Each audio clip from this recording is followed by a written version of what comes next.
We're here with Pierce head coach Mark Brahmer, going into his 27th season coaching the Blue Jays. Coach, you guys were right there again in Lincoln Memorial Stadium for a state championship. Talk about the year you guys had and kind of what the outlook is going forward. Well, it was all in all, looking at it, it was a great year. We had to fight through some adversity, some injuries, which is not uncommon.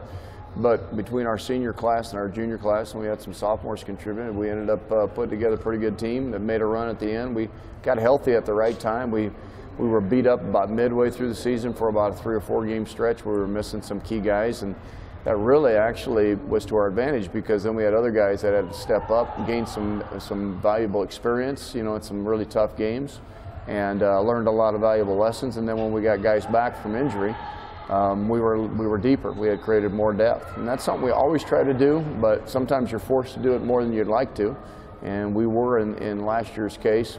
And then we were able to play a few games at home in the playoffs and get a couple of big victories, and had to go on the road in the first round against a good Broken Bow team. Came back and were fortunate to beat a very good Ashland Greenwood team, who are very similar to us and had a lot of juniors playing.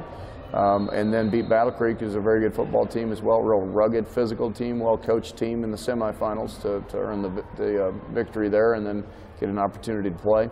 Unfortunately, we didn't finish it the way we wanted to against Columbus Lakeview, a team that we had beaten earlier in the season, but they were a very well-coached team, senior-laden, a lot of experience, kids who had been playing for a lot of years. And the ball didn't bounce our way that much that day. And sometimes that happens, and we weren't able to get over the hump. And their kids played really well.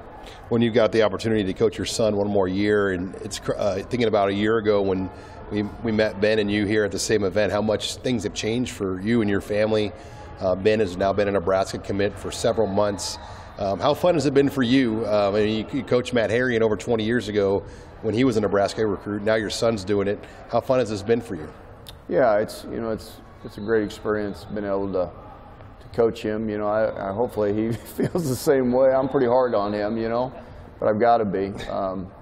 We're very thankful for the opportunity that he's got coming up down in Lincoln.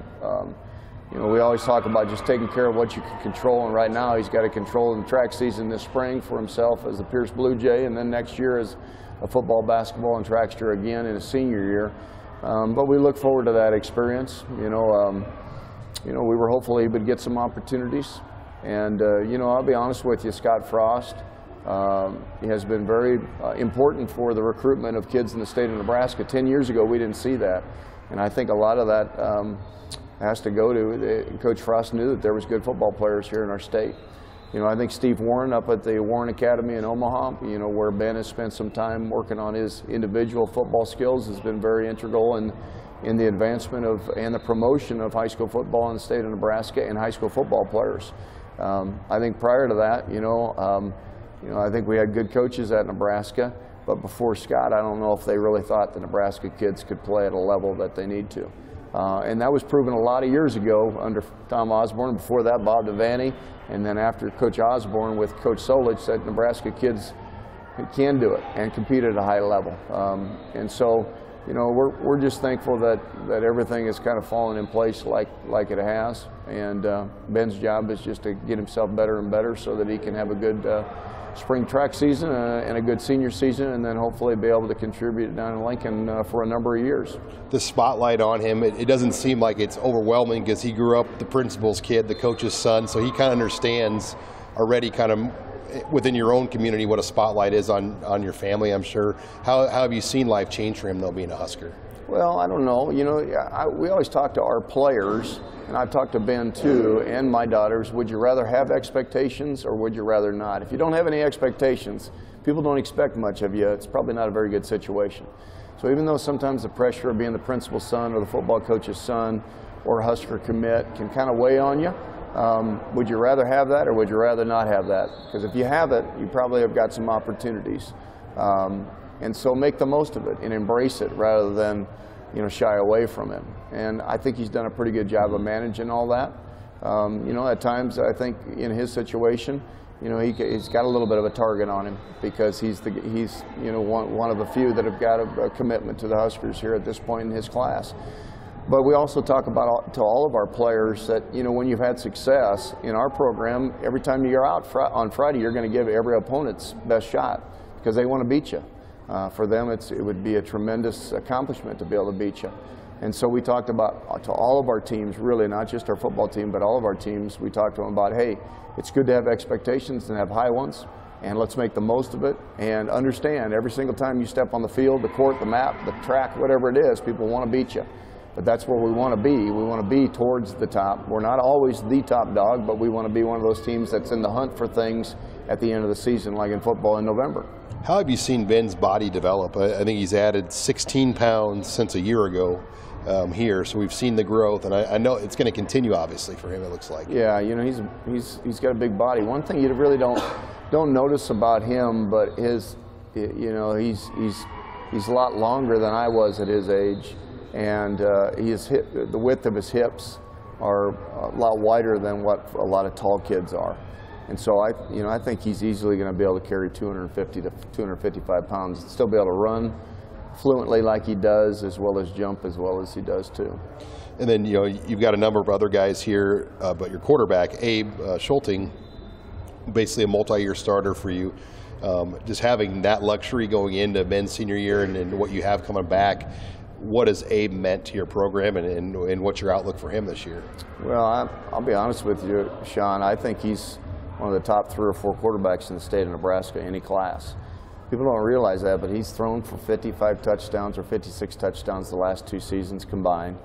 Last year he threw for just under 2,300 yards or just over.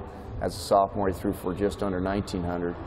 And his completion percentage is in the mid-60s with very few interceptions.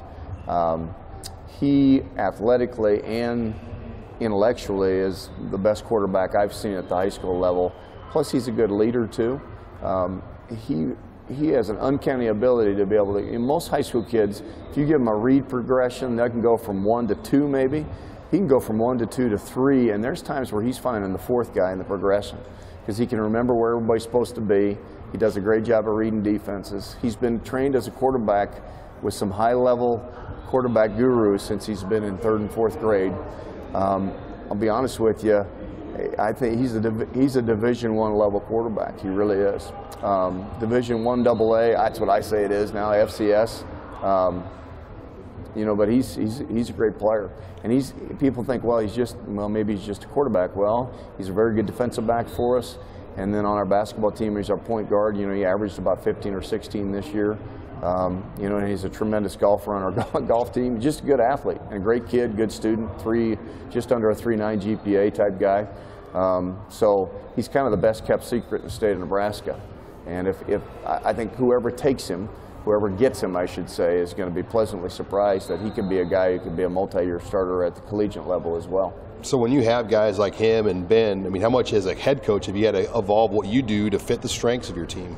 Well, you know what? Yeah, we've added things over the years, but still a lot of our base stuff is still based off of our run game. Because we're fortunate this year, and even last year too, we've got a number of guys up front who are going to be really good players. You know, I brought one down with me today, Dawson Raby, who could be one of the best offensive defensive line combination guys in Class C1. You know, and I've got a number of other guys in this year's current junior class that'll be 2023 guys that could be NAIA Division III level linemen to possibly even Division II linemen. Big kids with solid frames who have started for sure last year, and some have had experience into their sophomore year a couple of years ago. Yeah, talk about Raby more and just what he's really done the last year. Dawson is a really good athlete. People don't realize this, but when he was playing our youth flag football league, which we've had for about the last 10 or 11 years, he was a quarterback. Great hands, really smart, really instinctive, great feet.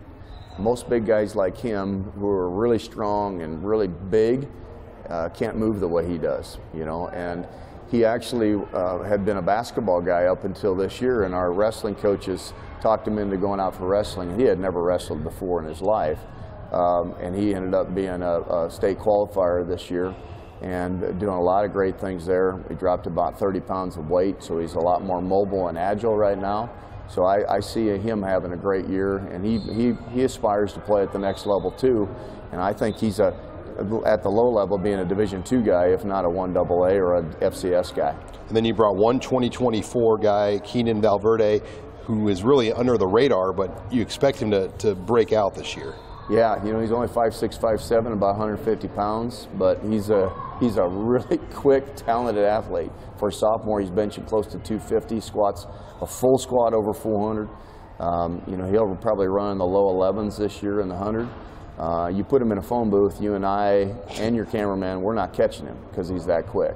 He played this past year in the backfield behind two really good, solid seniors who are bigger, stronger guys.